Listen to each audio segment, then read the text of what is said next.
we are back. This is Kaylee, and I am just continuing to work through this lovely binder that I have here that has many different words and visions that the Lord has given me over the last couple of years, and I've just been keeping them to myself for fear of sharing them, and I just kind of feel like the Lord's got me at a place now where He's encouraging me to share what He's given me and that I don't have to keep it to myself. So this is me being obedient and just reading through these, and I pray that it would get to who it needs to get to. I pray that it would touch the hearts that it needs to touch. I pray that it would bring anyone and everyone closer to Jesus, and that they would really get to hear His heart through it. And Lord, I just pray that more of you and less of me. I pray that you would guide my words and that you would just get this video where it needs to go and share these words with who they need to share with, and just guide my words as I share what I have experienced. And I pray that each one of you would take it to the Lord, and that He would be able to give you your own clarity in this area, and it's not just from me, but that you would be able to receive it from Him, and that this is just a starting point. So yeah, I guess without further ado, let's get back into it. On May 2nd, 2020, I had asked God, what does He want me to release into the world at a time such as this? Which I think if you kind of know, at that period of time we were still in shutdown and quarantine, and the world was a bit chaotic. So I was at home and I was just asking the Lord, like, what do you want? What do you want to do right now? And what do you want to release? And He had said wisdom and affection. He wants me to release wisdom and affection. And then He asked, do you hear the rumbling? There is something coming. The time is now. I'm about to shake the world, shatter the glass ceilings that have been put in my place, in my kingdom of worship, and I am here to teach the people how to take back their power in me. Show them, love them, teach them, empower them, and share with them. And then He also said that a lot of our hard work is going to be paying off. He's beginning to drain the swamp, and He told me to take up your rightful position. That our rightful position is that we are seated at the right hand of God. That we sit right next to God, and that we need to stand in that authority that He has given us. And that we have been a faithful servant with never losing hope in the goodness of our Father. And then He kind of continued with a couple more words, and this was more on the side of why I didn't want to share this word, because it's a little specific, and I wasn't sure if I was hearing Him right, but here I am, might as well just try to be obedient and just share it, and I guess it'll go where it needs to go. He had said that He's draining the swamp. He told me to keep an eye on Kristi Noem, who is the governor of South Dakota, and President Trump. And then He told me to keep an eye on them, for they are directing the nation in a different direction than before, and that my hand is upon them. And then He was telling me, and I was like seeing these shadows whip around, and these dark things coming in and out of my sight, and He said that He's trying to air everything out. He's trying to get the stench out. That there's a foul smell within the political parties, and that there's a bully in the water. And all I could see was this big shark that was swimming around, scaring away all of these little fishes. So I know this is a little bold of a word, and therefore is why I have not shared it. But I guess I'm just trying to be obedient, and I believe these are the words of the Lord, but everyone take it to Him and hear for yourself, and maybe you will get some more wisdom in this area. But I just want to release that word so that it can accomplish what the Lord wanted it to accomplish. And here's another one.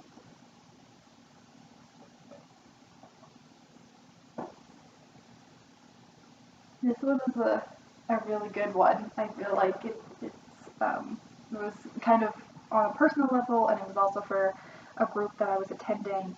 But it was this awesome vision from God on May 12th, 2020, and it says, "Light bearer, pick up your torch, be the light in the darkness, draw everyone to you and to your light."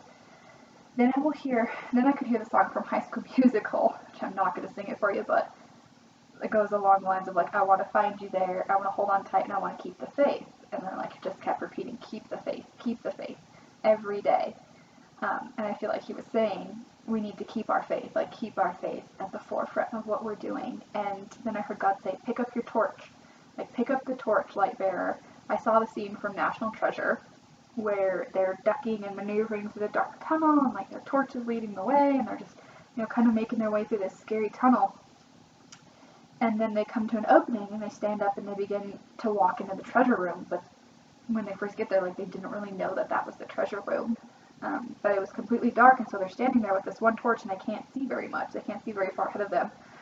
And so then, I think it's Nicolas Cage. He takes his torch and runs his fingers and figures out it's gunpowder. And so he leans the torch down and starts the gunpowder on fire, and you can just see this whole thing light up from his one torch, from the one torch that he had. All of this flame and all of this light just, showed up, and it just kept going and going and going, and then it would separate, and then it would go, and then it would separate, and it was just this, you could see this massive room. I don't know, hopefully you've seen National Treasure. If not, then watch it, and you could just see this huge, huge treasure room, and it all started like from his one torch, and he just keeps going and going. So I feel like the word that God is sharing through this is that we have stepped into the great unknown, and yes, it's uncharted waters, and it's undiscovered land. It may seem dark and scary and uncomfortable, but I feel like everyone is looking to everybody right now to better understand what is going on. So it's like God took the game board and just shuffled it around and threw the pieces everywhere and was like, okay, we're onto a new phase, and we're like trying to figure out, do we go pick up the pieces and like try to start this game over, or do we stop playing, or like are we starting a new game? Where are we at? And like, why did you pick it up? Kind of thing. Like that's just what I've been feeling. And I feel like what he was saying is that he's calling his prophets to pick up the torches that he has given to them and to lead the way into the great unknown. And I also feel like the emphasis was on the treasure room. It was like even though they were walking through these dark and scary tunnels, they knew that they were entering the treasure room, so they kept going. Even if it was scary and dark, they knew there was something on the other side that they wanted to get to, so they kept going and they kept pushing. And they were joyfully expectant of what they would find on the other side. And the whole movie was about them finding this treasure, and so they were joyfully expectant, like really just holding on to this joy that we're going to find this, and everything's going to be worth it. And so they weren't scared, but it was like as soon as they were on the other side, then they could see that everything was worth it. And that's what I feel like God is trying to show us, that we have been called to pick up the torches and to lead his people because we have spent so much time in the secret place with God. We know his voice. We know his heart. We know how to hear from him, and we see from him in new and different and unique ways that people around us don't yet even understand. And so I feel like God has given us the blueprints of this new season and saying it's time for us to pick up the torch. It's time for us to lead his people into his treasure room, into the treasure, into the promised land that he has. And the light begins to travel further and further into the world, just kind of like in a treasure room. Like all it takes is one person, and then they touch this life, and then that life touches this life, and it just continues to expand, and it goes further and further. And more people will begin to see the treasure of God, and they will receive him and hear him and see him how we have seen from him and heard from him all along. We can be the light in the darkness because we know where we are headed. We don't need to see because we can walk by faith, not by sight. We just know that we're just going to follow God and it's going to be okay. Where the rest of the world right now if they don't have that faith, then it's really hard and it's scary and it feels like it's over. But we have that light. We know where it ends. Or we know where we're going, I guess. And so I've just been really feeling like for the whole year of 2020, yes, I know this word was from a while ago, is that the time is now, and that I feel like that is so prevalent right now, and we are all feeling the heaviness of this season and the magnitude of what God is doing and what He's downloading right now. I feel like this also is kind of a word that can like continue to come up, and now that we're kind of in this new year of 2022, I even feel it now that this is just as much of our mission or our purpose, I guess, now as it was when He gave me this word. That it is the time is now. The time is now, and we can feel the seasons and the shiftings and the magnitude of what God is wanting to do and what He is wanting to download and what He is wanting to give us. And so I just want to encourage you guys, like, pick up your torches, pick them up and step out into the great unknown and follow the Father, follow Him, and we will begin to see what He has in store for us, and then we can begin to show that to the rest of the world. And our light, His light through us, will continue to spread further and further and further. And so yeah, I just really pray that this would be encouragement to you, or encouragement to anyone else that you may know that is in a season of, looking for that light at the end of the tunnel. That we will find that light, that treasure room, the deeper that we go with God and the relationship that we're building with Him. And that it's not about religion, it's about a relationship. All of these things will come to you as you build a relationship with God. This is not about what to do here, or how to do this, or how to say that, or you can only get this gifting by doing these things. No, this is about having a relationship with God, and He wanting to just give you the treasures of heaven. He loves you. You are His child. He loves you so much. Like, He just wants to give you the treasures if you seek Him out. And so, let's step into that calling of being that light bearer and pick up our torches, and we can show everyone that that God is the light that is in the darkness.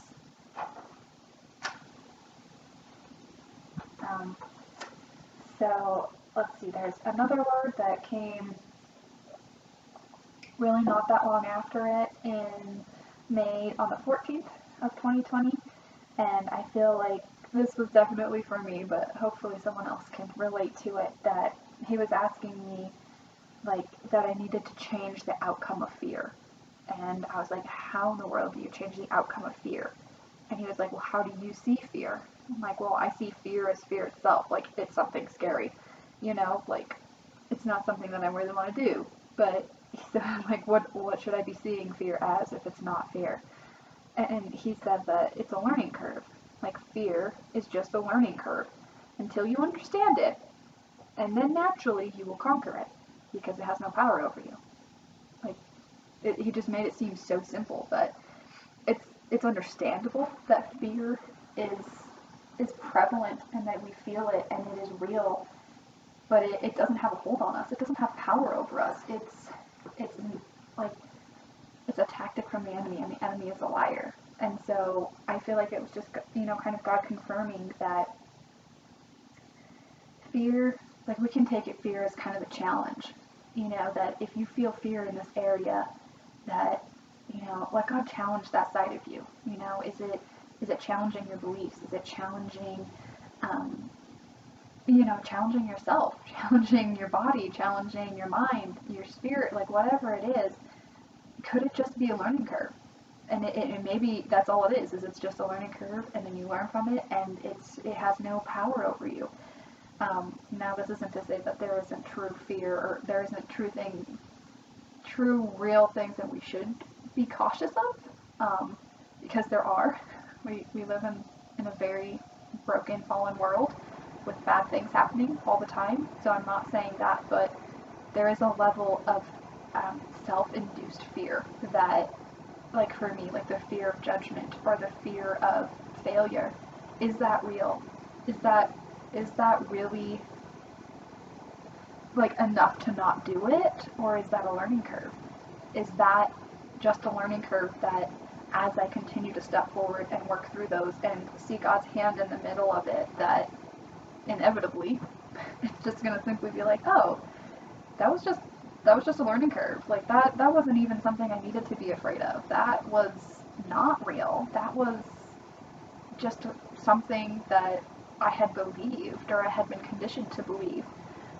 And so then it, kind of allows God to break through those barriers for you in your mind, and in your belief system, and it begins to open up your mind and open up your world to receive him on a bigger level, to receive him on a newer level, and just for your relationship with him to grow, and to accomplish what he wants you to accomplish, and to be all that he wants you to be.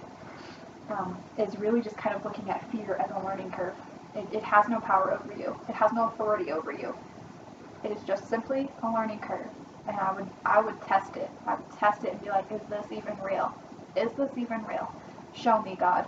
Tell me, God. What is your truth? What is the truth?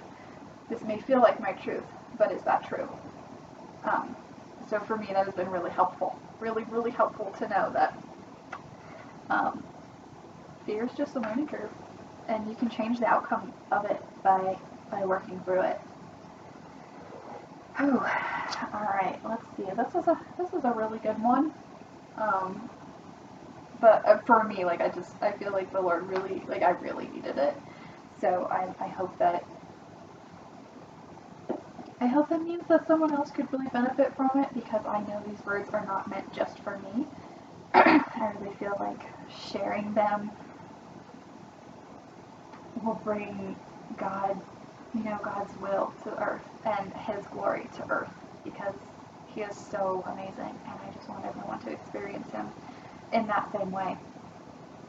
So for me, this was on July 11th, 2020, and he was saying, your value is not dependent on someone else's opinion or their view of you.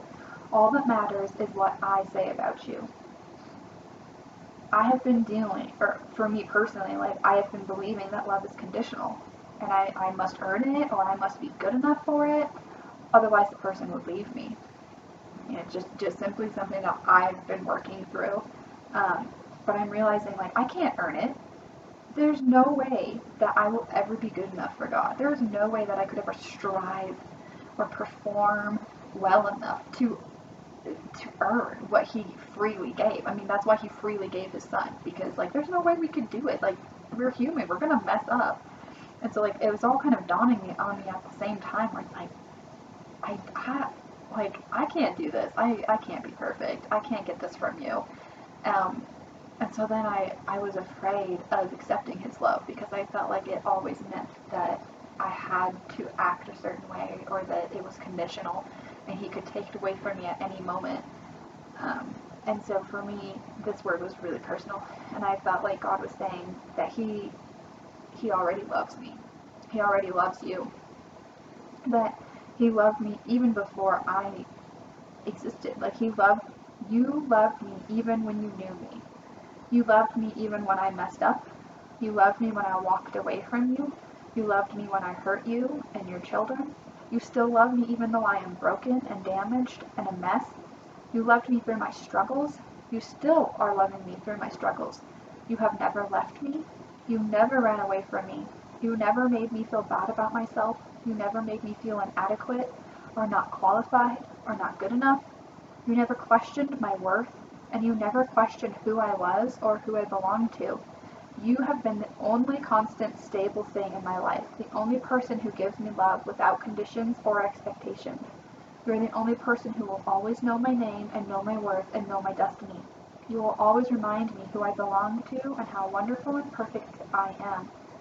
You, God, are all that I need. Your love is all that I need. Love is not conditional on who I am or what I've done or how worthy or deserving I think I am. It has everything to do with who you are, God. You are the God of love and of second chances and third chances and a million more chances, God. You are worthy, and you are worthy and loved, and I am created in your image. Therefore, I am worthy, and I am worthy of love. I am worthy of unconditional love. I do not need to worry. I do not need to strive or beg to receive love, because I have already received it from you. And you are all that matters, because you are my creator, and you hold my heart in the palm of your hand. You will provide all the love that I need in my life, and I don't need to look to anyone else to receive it. When you're with the right person, and I feel like this is what God was telling me, when you're with the right person, it will feel like God's love is coming through that other person. And it should feel the same way. Without condition, you are loved, now and forever. And just, again, underlined in bold, love is unconditional. Love is not based on condition and performance and striving and what you can or can't do for God. It it never has been and it never will be. You can you can trust Him. I know there are times in our life where maybe we haven't been able to do that, but we can trust that God will love us unconditionally. And as we begin to accept His unconditional love, then we will learn how to love ourselves unconditionally. And then we will be able to share that unconditional love with everyone around us. And to me, that's just really encouraging to know that I don't have to perform for God's love. I don't have to strive for it. I don't have it just takes the pressure off. You can just be you, and He will love you just the same. If you mess up, or if you're perfect, He's gonna love you just the same. And for me, it's so nice to know that you don't have to perform, that you don't have to be something that you're not to try to earn it from Him. You get to just be. You get to release that pressure. You get that freedom to just be and to just feel His love and to just receive His love. And for me, it's a really powerful word, and so I pray that would touch who really needs it, and I pray that it would, settle deep into your heart for you to know and to believe that love is unconditional. You don't have to earn it. You don't have to strive for it. You don't have to perform for it. You're not going to ever be able to earn it. God already gave it to us. That's why He sent His Son to die on the cross for us. Before He even met us, before we could even try our best for Him, He knew that we were going to need His Son to bridge that gap for us because we are human, and He freely gave that. So He's not going to take it back now and say, oh, yeah, you've gone too far, or no, you didn't try hard enough, or no, that's not right. No, because He loves you no matter what. He loves you no matter what. No matter what you do, no matter what you say, no matter what happens to you, He will love you no matter what. And I feel like for me, that is so encouraging to know that I can just come back again and again and again and again. And sometimes I'm at higher levels, and other times I am at my lowest of my lows, and I can just keep coming back to Him and just surrender and be like, God, I need you. I need your love right now. And truly accept it and feel it and receive it, rather than, staying in that fast lane of, I'm going to just keep going. I'm just going to keep striving. I'm just going to keep performing. And I hope that someday I'll be good enough for God to give me what I think I deserve or what I want. When in reality, God's like, I want to give it to you no matter what. And I'm going to give it to you no matter what. You don't have to strive for it. And especially His love. I feel like everything is rooted in love. I mean, that's what it says in the Bible. Above all else, we are called to love each other. We are called to love our neighbor how we love ourselves. But how in the world can we love our neighbor if we don't know how to love ourselves? Because we haven't received the unconditional love from our Father first. And so I feel like there's a lot around it. Obviously, it's really deep, and it can be a lot harder for some people to accept it. But just know it's okay if you're in that process of trying to figure out how to accept His love and if you can trust it or not. If you can trust that it really is unconditional, that's okay. If you don't trust it right away, that is absolutely understandable. God's not going to take offense to you kind of trying it out, because really what you're doing in trying it out is actually saying you have enough faith to try. And that's all He needs. That's all He needs, is just to know, yeah, they have enough faith to even try it. And He's not going to disappoint you. He's not going to rip the rug out from underneath of you and just be like, oh, oops, sorry, you messed up, I'm done. You were the 1% that messed it up too much. I'm done with you. Never. That's not who He is. But I know it takes a while to actually believe that with Him. And He knows that. He knows that just as much as we might discover that. And so I almost feel it as a challenge. He's challenging you. Okay, yeah, challenge me. Let's see. Let me show you how my actions will match my words. God's actions will match his words. God's actions will always match his words. He will always be a God of love. He will always be a God of justice. He will always be a God of kindness and gentleness and patience and acceptance. And so I kind of feel like if for you, if it takes you that challenge of like, all right, God, I'm gonna try. Like, we'll just see here. Can I trust you? Can I trust that you really do love me? That's okay. He'll take it because he wants to show you. He wants to show you he loves you unconditionally, because he knows that's what will settle it into our heart, is when his actions match his words. And and it will build our confidence, and our confidence will get bigger and bigger and bigger, and we will have like a track record with God, and we can be like, oh yeah, this may be a hard time right now, but I can look back at this point in my life when God did this and he said he would. And this time God did this when he said he was going to do this. And we have this big, long track record that's going to follow us, knowing that like we can pull on any of that information and be like, yeah, God came through. God did what he said he was going to do. So he's going to do what he said he's going to do now. Even if I don't see it, even if it looks like there's no way, I know he's done it in the past, so I know he can do it now. So yeah, I really pray that encourages you, and that, it opens up your heart to at least be willing to see what God's unconditional love could feel like, and that he wants to offer it to you, and that it's your choice. And he wants to have a loving relationship with you, and he wants to show you the world, and he wants to just wants to go through life with you. And I think it is an awesome opportunity to be able to have that personal relationship with him. So, yeah, I guess I just pray that you hear God's heart through all of these different words, and that it would open your mind and your heart to receiving what he wants to give you. And I pray that you have a blessed day. And I'll talk to you later.